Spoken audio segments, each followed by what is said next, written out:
여러분 안녕하십니까? 오늘은 커뮤니케이션과 매스미디어라고 하는 제목으로 강의를 하겠습니다. 커뮤니케이션과 매스미디어.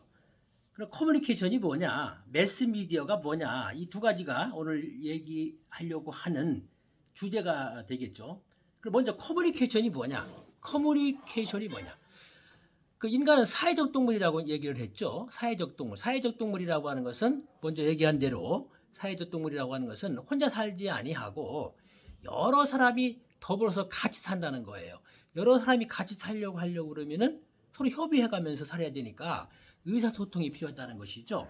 바로 사람들은 서로가 서로를 상호작용하면서 서로 상호작용해 가면서 삶을 영위할 수밖에 없죠. 그래서 사회적 동물이라고 하는데, 이 서로가 소통하면서 상호작용하면서 하기 위해서는 반드시 서로 의견을 교환을 해야 돼요. 소통을 해야 돼요.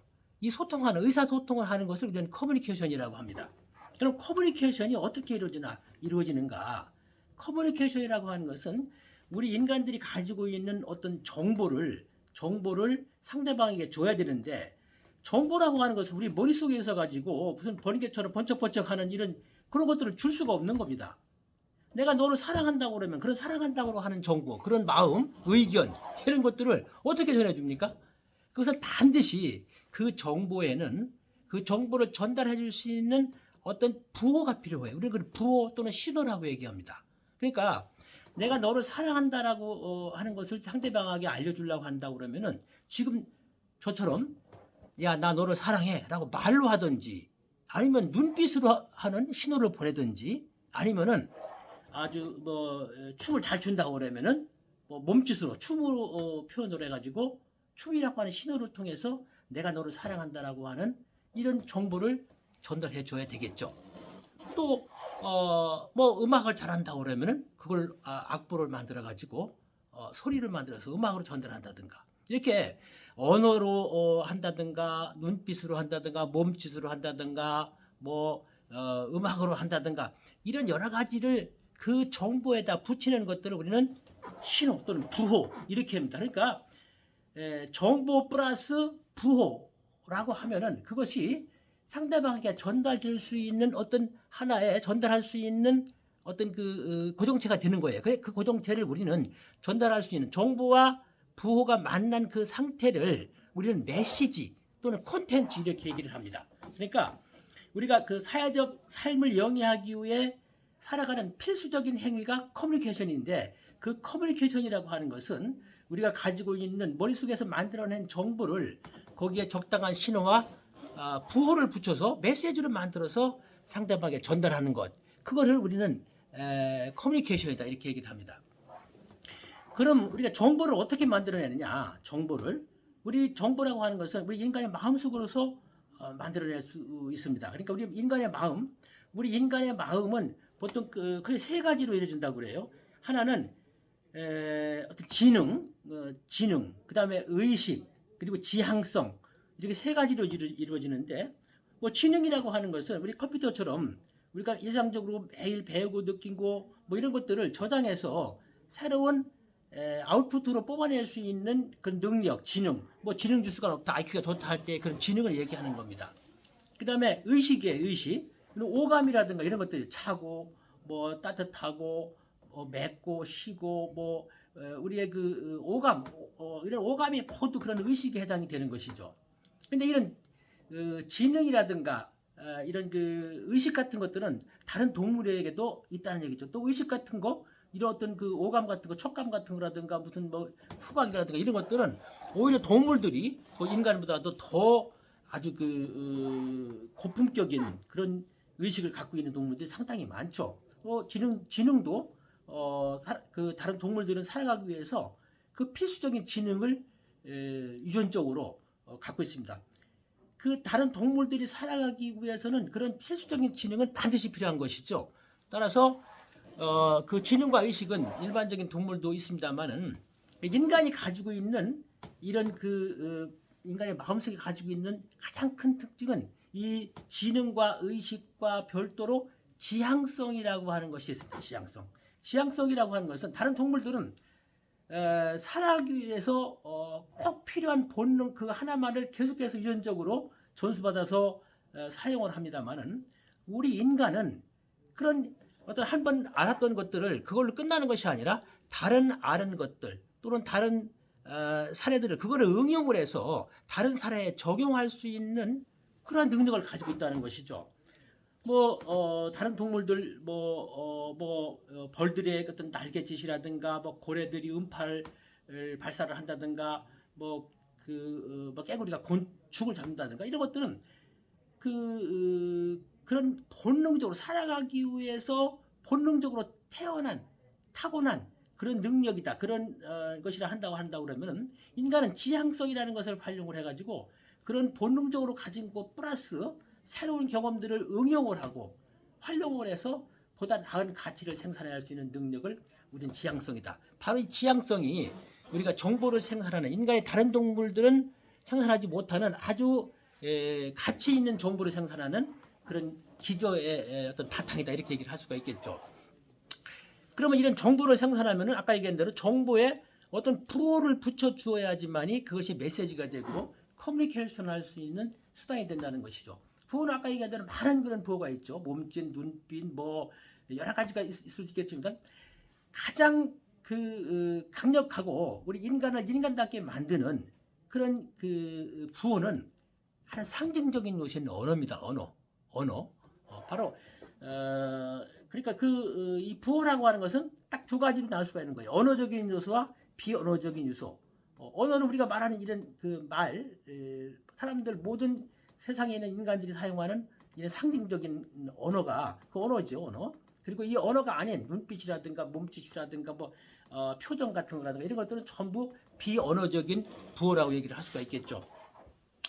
그래서 이런 부호 중에 인간의 언어라고 하는 것은 이 커뮤니케이션의 하나의 혁명이라고 얘기를 할 수가 있겠죠. 다른 동물들은 감히 흉내낼 수 없는 그런 언어를 인류가 만들어냈기 때문에 이러한 만물의 영장이 될 수 있는 그런 발판이 됐다 이렇게 얘기를 할 수 있겠죠.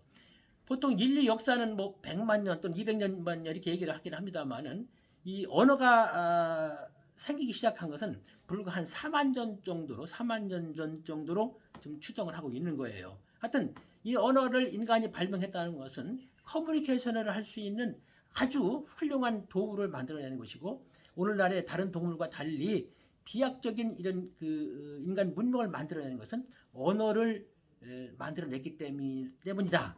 이렇게 얘기를 할 수 있을 것입니다. 그러니까 커뮤니케이션 없이는 발전할 수가 없는 거예요. 어떤 문화와 문명이 발달할 수가 없는 것이죠. 바로 어떤 한 세대가 만들어냈던 여러 가지 과학이라든가 문명이라든가 문화라고 하는 것들은 후세들에게 전승이 되어야 되는데 그 전승할 수 있는 가장 기초적인 수단이 언어인 것이죠. 그 다음에 문자예요. 그래서 언어와 문자를 인간이 이 발명을 함으로써 이런 기존의 세대가 가지고 있던 것을 후세에 이 계승을 하도록 하고 또 후세는 또 다른 계승된 문화를 가지고 또 다른 문화를 만들어서 또 후손들에게 계승을 하고 하면서 우리 인류가 이처럼 발전해왔다 이렇게 얘기를 할 수가 있는 것이죠. 자 그러면은 지금 오늘 주제는 커뮤니케이션과 매스미디어, 커뮤니케이션과 미디어인데 그럼 커뮤니케이션 그렇게 설명을 할 수가 있겠고 미디어란 뭐냐 미디어라고 하는 것은 어떤 조금 전에 얘기했던 정보는 메시지에 담겨 있죠. 정보가 담긴 메시지를 공간적으로 이동시키는 커뮤니케이션의 매개물이다 이렇게 얘기를 할 수가 있습니다. 그러니까 미디어라고 하는 것은 하나의 수단이에요. 수단. 커뮤니케이션하는 메시지를 옮겨주는 수단입니다. 그러니까 A가 B에게 어떤 정보를 메시지를 보낸다고 할 때 직접적으로 보내면은 그냥 직접적인 소통이 되겠죠. 그런데 이거를 직접적으로 보내는 것이 아니라 중간에 B나 C를 통해서 어떤 정보를 전달한다. 메시지를 전달한다고 그러면은 바로 B와 C가 A와 B가 소통하는 데 매개물이 되는 겁니다. 미디어가 되는 거예요. 미디어. 그러니까 직접 소통하지 아니하고 어떤 메시지를 전달하고 수신자가 어떤 메시지를 받을 때 어떤 중간에 무엇을 이용해서 받는다라고 하면 그 중간에 이용하는 매개물이 바로 미디어다 얘기를 할 수가 있겠죠.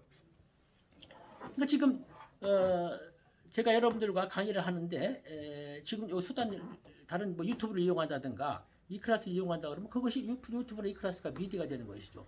제가 지금 EBS가 가서 이런 강의를 한다고 그러면은 EBS가 여러분들에게 나의 교육이라고 하는 내 강의라고 하는 메시지를 전달해주는 매개체 미디어가 되는 것이죠. 이렇게 이해를 하시면 됩니다. 근데 이 미디어 그냥 커뮤니케이션의 매체인 미디어는 역사적으로 계속되는 그런 발전을 좀 해왔죠. 그래서 그 인간들이 원시 시대에 3만 년 전 이전이 되겠죠. 이런 언어를 만들기 이전에는 주로 몸짓과 표정으로 어떤 그 커뮤니케이션을 했겠죠.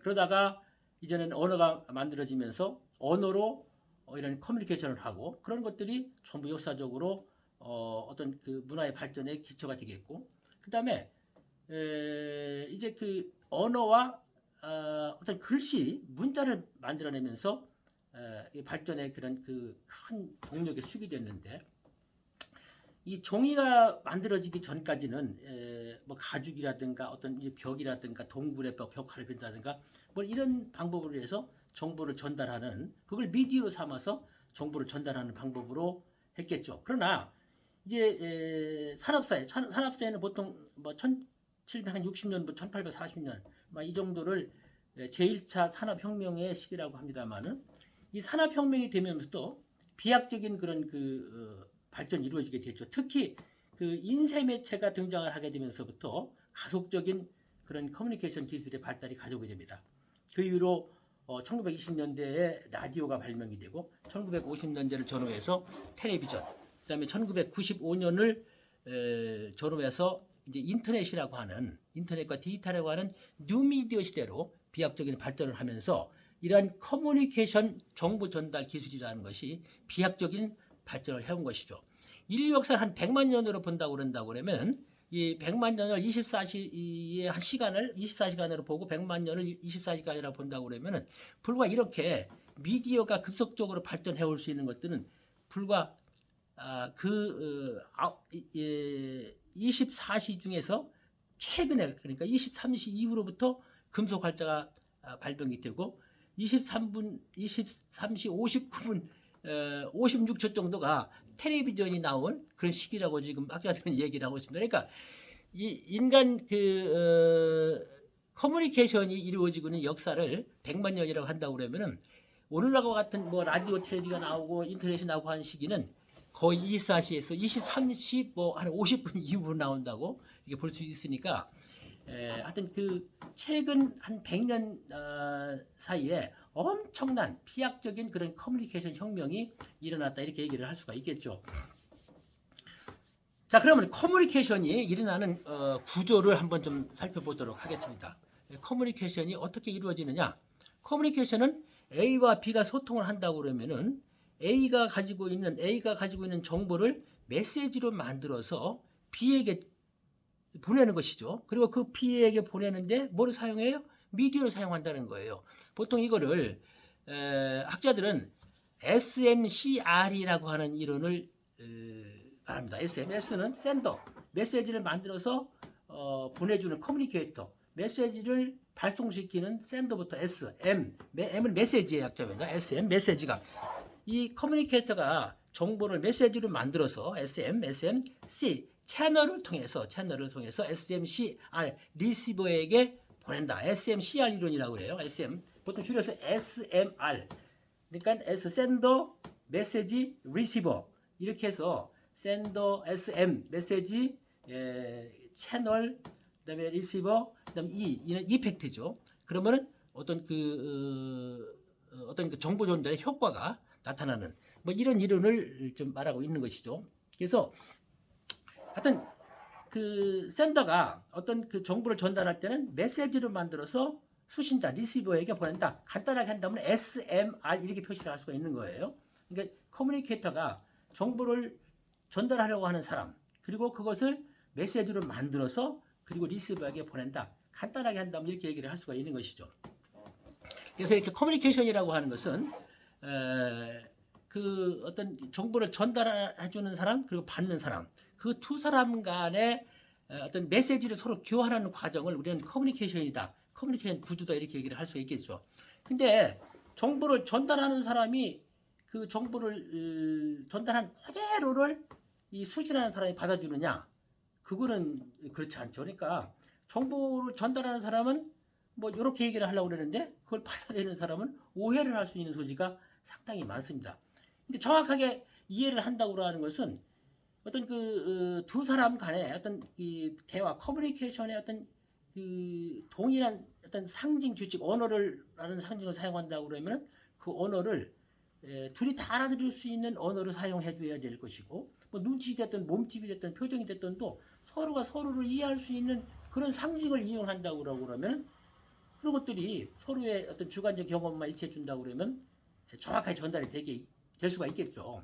근데 그렇지 아니한 경우가 상당히 많죠. 그러니까 내가 뭐 이런 말을 했는데 상대방은 그런 말을 다른 식으로 인식을 하고 있다고 그러면은 오해를 할 수밖에 없는 거예요. 그래서 내가 수진이는 그럴 때는 내가 못 알아듣다든가 무슨 말인지 모르겠다든가 뭐 그런 표정을 짓거나 자기가 잘못 이해했으면 확인해서 질문을 한다든가 그래서 서로 발신자와 수신자 간에 서로 질문하고 받고 주고받고 하는 이런 어떤 메시지를 서로 교환하는 과정 이런 것들이 하나의 커뮤니케이션의 구조다 이렇게 얘기를 할 수가 있겠죠. 이게 발신과 수신인과의 해석이 차이 나는 거는 뭐 목소리가 너무 작다든가 뭐 외부부터 잡음이 들린다든가 어떤 그 말을 알아듣는 사람의 심리 상태가 굉장히 불안한다든가 사용한 언어가 서로 다르다든가 뭐 사회 문화적인 뭐 요인이 있다든가 세대 간의 어떤 세대 차이를 느낀다든가 이런 등등이 이 어떤 그 메시지를 정확하게 이해하지 못하는 그런 커뮤니케이션의 방해 요인이 될 수 있다 이렇게 얘기를 할 수가 있겠죠. 그래서 가급적이면은 발신자의 말이 수신자에게 정확하게 이해가 될 수 있도록 해주는 두 가지 원칙이 있습니다. 하나는 피드백의 원칙과 두 번째는 역할 전이의 원칙이라고 그래요. 피드백이라고 하는 것은 상대방이 메시지를 내가 보낼 때 어떤 반응을 이용하는지 그 피드백을 세심히 관찰하면서 대화를 나눠야 된다는 것이죠. 그래서 그 수신인이 표정, 몸짓, 응답, 질문 뭐 이런 것들을 할 때 그런 메시지를 내가 말할 때 적극적으로 반영을 해서 그 사람 표정을 보면서 얘기를 해주면은 그런 피드백을 보면은 그 오해를 최소한으로 줄일 수가 있다는 것이죠. 두 번째는 역할 전이의 원칙이에요. 내 말을 받아들이는 상대방의 역할을 그 생각을 해준다는 것이죠. 상대방이 역시사실을 해준다는 거예요. 예를 들어 가지고 내가 대학 교수인데 대학 교수가 초등학생에게 얘기를 할 때와 이런 것 같은 대학생들에게 얘기할 때에 다르게 얘기를 해야 되겠죠. 대학생이면 대학생 알아들을 수 있는 얘기를 사용할 수 있겠지만 초등학생이나 유치원생들에게 해서는 그런 말을 사용하면 안 되겠다는 얘기죠. 이것을 역할 전이의 원칙이다. 이게 정확한 전달을 하기 위해서는 반드시 그 피드백의 원칙과 역할 전이의 원칙을 생각하면서 대화를 나누면은 오해를 줄이고 정확한 커뮤니케이션을 할 수 있다고 얘기를 할 수가 있겠습니다. 자, 이번에는 커뮤니케이션의 여러 가지 유형을 한번 살펴보겠습니다.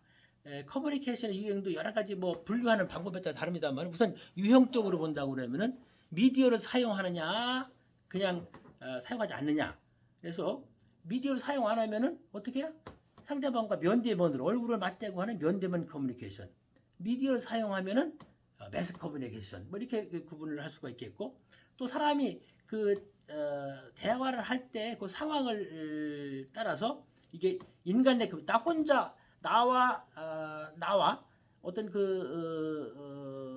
내 안에도 선과 악이 있고 내 안에도 두 개의 존재가 서로 대화를 한다고 할 수 있겠죠. 그래서 인간의 그걸 커뮤니케이션 하는 것이죠. 그래서 나 혼자 나와 나와의 어떤 그런 부정적인 자아와 뭐 진술된 자아와의 대화를 한다든가 이럴 때는 인간의 커뮤니케이션이라고 그래요. 그 다음에 둘이 얘기를 할 때는 대인 커뮤니케이션.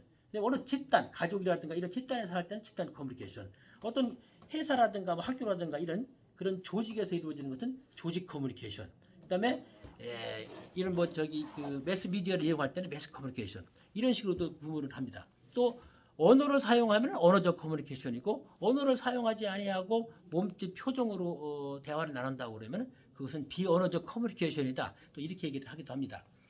그다음에 공식적인 커뮤니케이션 또 비공식적인 커뮤니케이션 뭐 이런 그 얘기를 하는데 먼저 그 인간의 커뮤니케이션 제가 얘기했습니다만 인간의 커뮤니케이션이라고 하는 것은 어떤 내 안에서 어떤 감성적인 욕구에 따라서 행동을 하려고 하는 자아와 또 도덕적이고 이성적으로 행동하려는 자아와 이렇게 서로 이렇게 어떤 갈등 상황을 일으키는 상황이 된다고 그러면 인간 한 사람의 인간 내에서 어떤 커뮤니케이션이 이루어지겠다 이렇게 얘기를 할 수가 있겠죠. 그 다음에 그 대인 커뮤니케이션이라고 하는 것은 두 사람 또는 두 사람 이상의 대화하는 상황. 이때는 그 근접한 상황에서 둘이 이 대화를 하기 때문에 뭐 지리적으로 발이 떨어졌으면 안 되겠습니다만은 정보 전달이 즉각적으로 반응이 오고 정보를 교환하는 것들이 대단히 그 유리한 그런 상황에 있겠죠. 그다음에 문화적, 사회적, 심리적 공감대를 형성하는 그런 커뮤니케이션이 될 수가 있겠고 또 정보 전달이 아주 자연스러운 분위기에서 이루어지는 것들이 그런 대인 커뮤니케이션 이렇게 할 수 있겠습니다. 공동체 집단 커뮤니케이션이라고 하는 것은 어떤 동일한 집단의 공동체 의식을 소유하고 있는 그러니까 형식을 따지지 않은 굉장히 그 비공식적인 상황에서 이루어지는 그런 공동체 집단 커뮤니케이션이 있죠. 보통 가족이라든가 동료 집단에서의 대화, 토론 이런 것들이 해당이 될 수 있을 것입니다. 조직 커뮤니케이션이라고 하는 것은 특정한 목적을 가진 그런 조직. 그러니까 그 조직에는 어떤 위계적인 그런 체계적인 그런 위계 질서가 또 있을 것이고 어떤 일정한 규칙 같은 것도 있을 거예요. 서류로 막 이렇게 통해서 한다든가 그런 식으로 의사 전달을 해주고 어떤 정해진 규범과 규칙에 의해서 이루어지는 커뮤니케이션을 조직 커뮤니케이션이다 이렇게 얘기를 합니다. 자, 아까 그 매스 커뮤니케이션 오늘 그 얘기하려고 하는 것은 커뮤니케이션과 매스 커뮤니케이션인데 그럼 매스 커뮤니케이션도 마찬가지. 매스 커뮤니케이션도 그 커뮤니케이션이 이루어지고는 오늘날 있어서 이루어지는 특히 아까 말했던 산업사회 이후에 이 대중 계급이 형성이 되면서 대중사회가 형성이 되면서 이 매스 커뮤니케이션이 굉장한 각광을 받게 되죠. 그래서 매스라고 하는 것은 오리엔테이션에서 얘기를 했습니다만은 굉장히 많은 사람들의 집단이에요. 굉장히 많은 사람 집단. 그러나 그 집단 간에는 서로 매스라고 하는 대중이라고 하는 집단을 이루는 사람들의 구성원 서로 간에는 서로가 서로를 몰라요. 익명적이고 얼굴도 성도 모르고 아주 모래 같은 집단이죠. 그래서 예를 들어 가지고 어젯밤에 무슨 KBS 9시 뉴스를 본 집단 아니면은 지난주에 BTS의 공연을 SNS로 본 집단 그런 집단들은 전 세계적으로도 굉장히 많겠죠. BTS 좋아하는 사람들이 굉장히 많으니까 그런 집단의 사람들은 서로가 모르는 것이죠. 그런 그런 대중들에게 어떤 정보를 전달하고 구시점을 갖게 해주고 이런 것 역할을 해주는 것이 바로 대중 매체, 매스 미디어라고 얘기를 했어요. 그래서 조금 전에 얘기했던 제1차 산업혁명 1760년부터 1840년 그 사이에 이 산업혁명이 일어나면서 도시로 농어촌에서 있던 사람들이 몰려들기 시작하면서 서로가 서로를 잘 모르는 그런 대중사회를 만들게 됩니다. 그러면서 그 사람들은 하루에 막 12시간, 8시간씩 그 당시에는 일을 막 하다 보니까 어떤 대화를 나눌 시간도 없어요. 그리고 서로 같은 공간에 산다 하더라도 서로 통선명도 하지 못하는 그런 사회예요. 따라서 이질적인 그런 집단 간에 같이 공통적인 생각을 갖게 해주고 정보를 전달해 주려고 하는 그런 것들이 이제 나타나려는데 바로 이 18세기에는 인쇄 매체인 이 신문이라든가 잡지 매체 이런 것들이 그런 대중 매체 역할을 하면서 굉장히 각광을 받게 되죠. 그래서 이런 대중 매체라고 하는 것은 이제는 처음에 신문으로 시작했지만은 영화가 나오고 텔레비전 방송이 나오고 라디오 방송과 텔레비전 방송이 나오고 다음에 인터넷으로 발달하고 하는 그런 과정을 거친다고 얘기를 했어요. 그래서 이 매스 커뮤니케이션은 아까 조금 전에 했다로 SMCR이라고 하는 그러니까 전달자, 샌더, 그다음에 메시지, 그다음에 채널, 그다음에 리시버 수용자, 그다음에 그 수용자에게 전달되는 효과, 이펙트, SMCR이 이론을 철저하게 이루어지는 것이 바로 그 매스미디어의 특징이다. 이렇게 얘기를 할 수가 있겠죠. 그래서 뭐 예를 들어 가지고 저 인터넷을 SMCR이 작용을 한다고 그러면 이제 어떤 뭐 홈페이지 제작자 또는 그 어떤 정보를 전달하는 사람이 어떤 정보 메시지를 만들어서 콘텐츠를 만들어서 메시지라고 하는 콘텐츠를 만들어서 이제 그 네트워크 그러니까 인터넷이나 서버로 보낸단 말이에요. 그러면 그게 채널이 되죠. SMCR C가 되는 채널. 그다음에 그거를 수신자 인터넷을 이용하는 사람이 수신자가 되겠죠. R. 그러면 그것을 보고 감동을 느낀다든가 정보를 얻는다든가 뭐 그런 이펙트가 효과가 오는 것이죠. SMCR이 이것이 대중매체에 있어서 정보를 전달하는 조직 구조다. 이렇게 얘기를 할 수가 있을 것입니다. 자, 이제 오늘날에 와서는 이 대중매체에서 가장 그 각광을 받는 매체가 네트워크죠. 네트워크. 인터넷이라고 하는 네트워크. 우리 이것을 네트워크 커뮤니케이션이다. 이렇게 얘기를 합니다. 인터넷이라는 어떤 그 네트워크를 활용한 커뮤니케이션이 오늘날에 있어서 주동을 이루고 있겠죠. 그래서 이 네트워크, 인터넷을 이용한 네트워크를 이용한 이런 커뮤니케이션의 특징에 가장 몇 가지 특징이 굉장히 많습니다만 대표적인 특징이 하나가 상호작용성입니다. 상호작용성.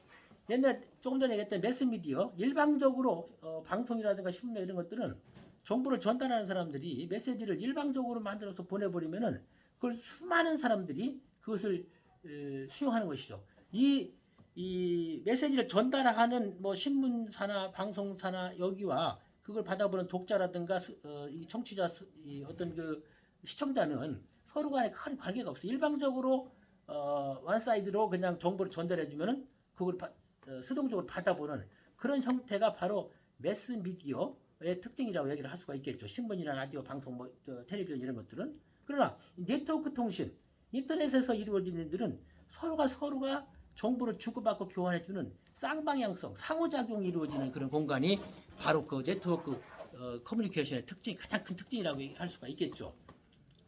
그래서 그 네트워크라고 그러니까 뭐 여러분 비디오 게임을 한다고 할 때 내가 점수를 자꾸 올라갈수록 게임이 자꾸 어려워진다. 그 어려워지는 게 뭐예요? 그 게임을 계속 풀어주니까 이 서버 그 게임 소프트를 제작한 사람과의 실시간 상호작용이 이루어지면서 서로 상호작용을 하면서 그 게임을 자꾸 더 어렵게 만들어주는 것이죠. 그래서 이렇게 그 상호작용이 발생하면서 이런 소프트웨어라고 하는 것은 또 다른 플레이어가 하는 같은 그런 작용이죠. 일방적으로 신문이나 라디오, 텔레비전이 일방적으로 보내는 것이 아니라 서로가 서로를 상호작용하면서 이런 게임이 이루어지는 것이죠. 그런 것을 우리는 상호작용성이다. 이렇게 얘기를 할 수가 있는 것이죠. 그냥 텔레비전 같은 거 리모트 탁탁탁 틀어보면 상호작용 그런 건 없죠. 그러나 이런 비디오 게임 같은 이런 것들은 상호작용이 있다. 이렇게 얘기를 할 수가 있을 겁니다. 두 번째 특징이라고 하는 것은 동시적인 커뮤니케이션, 비동시적인 커뮤니케이션이 모두 다 가능하다. 조금 전에 얘기했던 텔레비전 같은 거는 매스미디어 시전에 텔레비전이라고 하는 것들은 일방적으로 보내주면은 그냥 그 시간에 기다렸다가 그 방송을 보는 그런 시절이었죠. 그런데 그 당시에는 어떤 누구든지 다 동시적으로 그걸 보는 것이죠. 어떤 드라마를 8시 반에 드라마를 한다. 그러면 그 드라마를 보기 위해서 많은 사람들이 8시 반에 텔레비전 수상기 앞에 앉아서 그 텔레비전을 동시에 볼 수밖에 없는 그런 시절이 있었죠. 그러나 이제 요즘에는 그 방송을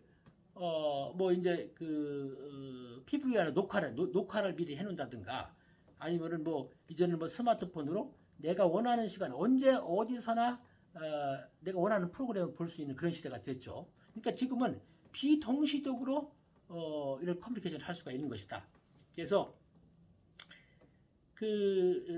프로그램 녹화하거나 또는 비디오를 빌리거나 인터넷을 들어가서 이렇게 그 프로그램을 보는 사람들은 비동시적 커뮤니케이션을 할 수가 있다. 이렇게 얘기를 할 수 있는 것이죠. 그러다 보니까 이 네트워크 커뮤니케이션이라는 것은 어떤 새로운 커뮤니케이션 패턴이 일어나고 있는 겁니다.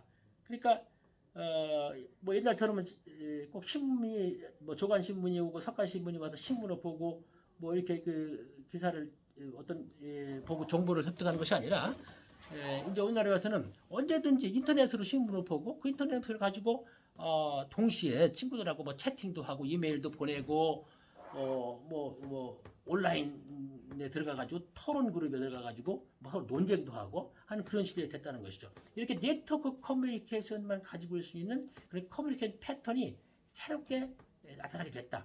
그래서 인터넷상에서는 이제 뭐 이 컴퓨터 자판만 두드리면서 대중들과 같이 소통할 수 있고, 뭐 물론 1대1도 되고, 이메일을 주고 1대1 소통도 되고, 1대 다 또는 다대다, 뭐 하여튼 뭐 커뮤니케이션 기술이 융합하고 문화적 관습이 계속해서 변화를 해가면서 옛날에 가지고 있던 매스 커뮤니케이션의 커뮤니케이션 범주가 완전히 사라지고 새로운 이런 그 네트워크 커뮤니케이션 패턴이 계속해서 등장하고 있는 것이 오늘날의 모습이다. 이렇게 얘기를 할 수가 있습니다. 자, 중요한 것은 이 미디어 컨버전스, 미디어의 융합입니다.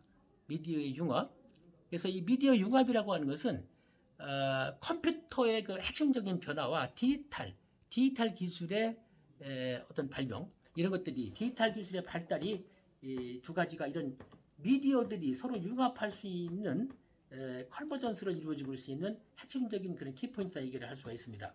그래서 그 컴퓨터에서도 두 가지 핵심적인 변화가 일어납니다. 하나는 컴퓨터의 성능이 급격하게 향상이 되는 것이죠. 따라서 그 컴퓨터가 아주 소형화가 되고 또 모든 전자제품들이 내장된 그 소비 내구재로 발전하면서 이전 이게 1969년 그 아폴로 그 13호라는 우주선이 있었는데, 지금 요즘은 이제 게임기 하나에 있는 그 컴퓨터가 옛날에 아폴로 우주선에 있는 그런 중앙처리 그 장치에 있던 것보다도 오히려 그 계산 능력이라든가 뭐 이런 것들이 훨씬 더 뛰어난 그런 상태까지 발달했다는 것이죠. 이렇게 이 컴퓨터의 성능이 급격히 향상이 됐고, 그다음에 더 중요한 것은 이 하나의 컴퓨터가 컴퓨터 자체로 끝나는 것이 아니라 세상에는 모든 컴퓨터들이 서로 네트워크를 형성한다는 거예요. 그래서 이 인터넷을 통해서 세상의 모든 컴퓨터들이 서로 연결되면서 그 시너지로 일어나는 엄청난 파워를 만들어낸다. 이것이 바로 미디어 컨버전스를 이루는 기초적인 그런 그 단계라고 할 수 있겠고, 그 다음에 이 디지털 기술이 발달하는 것입니다. 디지털 기술이 뭡니까? 디지털 기술이라고 하는 것은 이 어떤 메시지를, 어떤 콘텐츠를 만든다, 메시지를 만들어내기 위해서는 아까 그 어떤 정보 플러스 부호를 해야 메시지가 된다고 그랬어요. 그러니까 정보에 플러스 부호를 붙여야 되는데, 이 부호가 어떻게 붙여요? 이 부호라는 것은 뭐 신문을 만들어내기 위해서는 글자로 만들어내겠죠. 글자. 그 다음에 라디오는 뭐 소리를 만들어야 되겠고, 그 다음에 텔레비전 같으면 동영상을 만들어낸다든가, 이렇게 부호. 하여튼 모든 부호를 옛날에는 각 그 매스미디어 시대에는 따로따로 이런 그 부호를 붙여서 하나의 메시지를 만들고 콘텐츠를 만들었죠. 만들었는데 이제 신문이 됐든 라디오가 됐든 텔레비전이 됐든 이런 것들을 똑같은 기술, 부호, 신호로 만들어내는 기술이 이게 디지털 기술이에요. 그러니까 소리가 됐든지 뭐 문자가 됐든지 동영상이 됐든지 하여튼 이 정보에 붙이는 모든 부호들을 똑같은 0과 1이라는 두 가지의 숫자 개념, 그걸 디지트라고, 디지트하게 두 가지 0과 1이라고, 어떤 신호가 있으면 1, 없으면 0, 모든 것들을 0과 1이라고 하는 두 이진법적인 그런 그 부호로 만들어 통일하게 만들어주는 전자적인 신호를 만드는 기술이 디지털 기술이에요. 그리고 이것들이 결과적으로 나중에 메시지를, 콘텐츠를 만들 때도 그런 0과 1이라고 하는 부호로 똑같이 통일해서 만들고, 그거를 보낼 때도 똑같은 신호로 보내고, 그걸 받아볼 때도 똑같은 신호로 받아보고, 다만 받아볼 때 그것을 최종적으로 우리가 수신을 할 때, 수신자가 볼 때에는 원래 소리는 소리대로, 글자는 글자대로, 또는 동영상은 동영상으로 나타나게 해주는 기술, 모든 그런 신호 부호를 똑같은 형태의 0과 1이라고 하는 디지털 전자적 부호로 바꿨다가 그것을 최종 구도로 볼 때는, 수신할 때에는 원래의 아톰, 원래 아날로그 형태로 받아보게 할 수 있는 그런 기술을 디지털 기술이라고 하는 거예요. 그러니까 모든 것들을 동시에 하다 보니까 그것이 신문이 됐든 잡지, 라디오, 텔레비, 영화, 전화, 뭐 컴퓨터, 모든 것들을 똑같은 부호로 만들기 때문에 하나의 메시지를 만들 때, 콘텐츠를 만들 때 그걸 다 동원해서 만들 수가 있고, 그거를 어떤 전달할 때, 유통할 때 하나의 유통선에, 전화선이면 전화선, 인터넷선이면 인터넷선, 마이크로웨이브선이면 마이크로웨이브선, 하나의 전달선으로 똑같이 보내고, 받아보는 것도 마찬가지고, 하나의 스마트폰에서 모든 것을 다 받아볼 수 있는 것이죠. 소리가 됐던 글자가 됐던 동영상이 됐던. 그래서 이게 뭐 전화기인지, 이게 무슨 뭐 텔레비전인지, 이게 무슨 신문인지, 뭐 이게 인터넷인지, 예? 뭐 모든 걸, 그것을 모든 여러분의 스마트폰 하나에서 다 그걸 해결할 수 있는 그런 시대가 됐다는 것이죠. 이게 바로 융합이에요, 융합. 그래서 이 융합이라고 하는 것은 컴퓨터 기술의 발달과 그 다음에 이 디지털 기술이 개발이 되면서 이렇게 모든 매스 미디어들이 통합되고 융합되는 그런 시대가 됐다는 것이죠. 그래서 이런 융합이 되면서 여러 가지 융합이 여러 가지 방면이 일어납니다. 그러니까 어떤 디지털 기술과 정보통신의 급속한 발달로 인해서 기존에 가지고 있던 가치 사슬이 파괴되고 새로운 가치 사슬이 형성이 된다. 이렇게 볼 수가 있는 겁니다. 그래서 컨버전스, 융합이 되는 형태를 보는 시각에 따라서 정의를 할 수가 있는 거예요. 그러니까 미디어 산업계에서 볼 때는 미디어 컨버전스다. 그다음에 통신 산업계에서 본다고 그러면 네트워크가 융합이 되니까 네트워크 커뮤니케이션이다. 정보 기기를 생산하는 정보 기기 산업체에서 볼 때는 기기들이 전부 컨버전스가 일어나는 거예요. 기기 컨버전스다. 그리고 이 전체를 거시적인 경제적인 체계를 볼 때도 산업이 융합이라 산업과 산업 간이 컨버전스가 산업 컨버전스다. 그래서 미디어 컨버전스, 네트워크 컨버전스, 기기 컨버전스, 산업 컨버전스 이렇게 나눠서 얘기를 할 수가 있는 것이죠. 먼저 그 미디어 컨버전스를 한번 본다고 그러면은 물론 콘텐츠 측면에서 본 시각이 바로 이 미디어 컨버전스인데 뭐 동일하다든가 비슷한 콘텐츠가 여러 미디어에서 사용할 수 있는 콘텐츠로 탈바꿈할 수 있는 것이죠. 그러니까 뭐 CD 플레이어로 어떤 노래를 들었는데 그 노래를 뭐 MP3를 바꿔서 뭐 들은다든가 뭐 텔레비전 또 인터넷으로도 방송할 수 있다든가 하여튼 어떤 형태로든지 어떤 그 디바이스에서도 볼 수 있는 그것이 바로 하나의 미디어 컨버전스를 만들어낸다. 그래서 여러 가지 캐릭터 상품이라든가 뭐 어떤 원소스 멀티유스를 할 수 있는 그런 콘텐츠로 활용할 수 있다는 것이죠. 하나의 소스를 가지고 여러 방면으로 사용해서 이용할 수 있고 그 이용하면서 새로운 부가가치를 탄생할 수 있는 그런 콘텐츠다. 그게 콘텐츠 컨버전스다. 이렇게 얘기를 할 수가 있겠죠. 그 다음에 네트워크 커뮤니케이션, 네트워크 컨버전스라고 하는 것은 네트워크의 통신하는 네트워크는 통신이죠. 그 통신 산업에서 보는 시각으로는 네트워크 컨버전스다. 그러니까 하나의 서비스를 여러 가지 네트워크를 통해서 전달할 수 있다는 것이죠. 그래서 뭐 집안에서 유선으로 보던 거를 무선으로도 받아볼 수 있겠고, 뭐 음성 통화 서비스를 뭐 음성 통신 네트워크뿐만 아니라 인터넷으로도 들을 수 있고, 뭐 데이터 네트워크를 통할 수 있고, 뭐 등등 하나의 디지털 콘텐츠가 되면은 그건 뭐 그냥 어떤 선으로든지 보내도 똑같은 콘텐츠를 보낼 수 있기 때문에 네트워크 융합이 일어난다. 네트워크 컨버전스다 이렇게 얘기를 합니다. 그다음에 기기 컨버전스 이건 정보통신 산업에서 보는 시각이죠. 따라서 하나의 복합기기 여러 가지 기능을 할 수 있는 하나의 스마트 복합기기에서 기존에 따로따로 있었던 따로따로 통해서 볼 수 있었던 그러한 기능들을 통합적으로 융합해서 제공하는 그런 기능이니까 기기 컨버전스다. 뭐 복사하기 프린터, 팩스, 스캐너 뭐 이런 기능들을 하나의 사무기기, 복합 사무기기로 만들어낸다고 해서 그런 기기를 통합할 수도 있겠고, 그다음에 뭐 무선 전화, 캠코더, TV, MP3, 게임기 뭐 이런 것들은 전부 기능이 들어있는 스마트폰을 또 만들어내고 있고, 뭐 그러니까 뭐 길찾기도 할 수 있고, MP3, DMB, 뭐 전자사전도 나오고 노래방, 뭐 내비게이션 뭐 이런 것들이 여러분 스마트폰 하나에서 다 일어날 수 있겠죠. 이런 것들은 바로 어떤 기기, 디바이스의 컨버전스다 이렇게 얘기를 할 수 있는 겁니다. 그러니까 지금까지 얘기했던 것들이 모든 하나의 거시경제적인 측면에서 볼 때에는 이게 또 산업 컨버전스가 일어난다. 산업 융합이 일어난다. 그 얘기를 할 수가 있죠. 그러니까 산업 간에 어떤 경계가 없어진다는 거예요. 그래서 옛날에 각 산업이 이거 수직적인 구조를 가지고 운영되던 형태가 붕괴가 되면서부터 이제 산업과 수평도 통합이 이루어지고 있는 그런 현상이 일어나고 있습니다.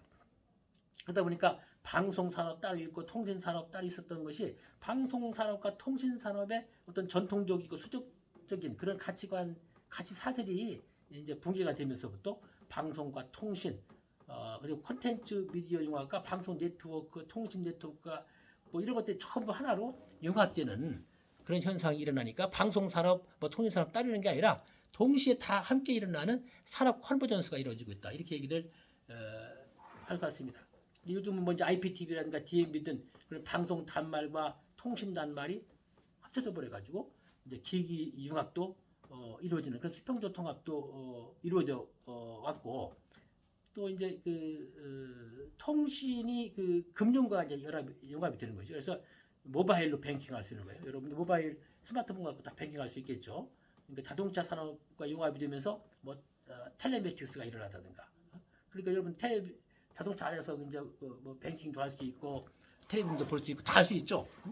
그래서 이제 뭐 원격 의료 같은 것도 대표적인 것이죠. 그래서 의료도 뭐 지금 이제 코로나19 이후 바이러스 이후로 막 세계적으로 이런 원격 의료도 굉장히 일어나고 있습니다만, 이런 것들도 의료 산업이 이런 커뮤니케이션 융합이 이루어지면서 가능한 그런 시대가 됐죠. 이제 모든 것들이 다 융합이 이루어지면서 새로운 산업 분야가 컨버전스 융합으로 태어나는 그런 시대를 여러분은 살고 있는 겁니다. 그래서 이 컨버전스가 전개가 되면서부터 어떤 전통적인 그런 시스템과 새로운 시스템과 이제 자연적 충돌이 일어나는 것이죠. 여기에 따라서 뭐 예를 들자면 DMB라든가 IPTV가 지상파를 뭐 재존성하느니 어쩌느니 뭐 이런 한때 시끄러우는데 이런 것들이 새로운 어떤 커뮤니케이션 시스템이 일어나게 되면서부터 컨버전스가 일어나면서부터 새로운 규제법이 생기고 또 규제 자체도 융합하는 그런 시대가 일어났습니다. 그래서 그러면 이제 이런 시대를 살아가면서 이 소비자가 왕이다 이런 말이 이제 더 실감이 나는 것이죠. 그러니까 어떤 그 전에 매스미디어 시대에는 소비자들은 일방향적으로 콘텐츠를 주는 대로 받아먹을 수밖에 없는, 주는 대로 콘텐츠를 받아서 수용할 수밖에 없는 그런 시절이었지만, 그런 소극적인 수용자에서 이제는 이제 콘텐츠를 선택하고 관리할 수 있는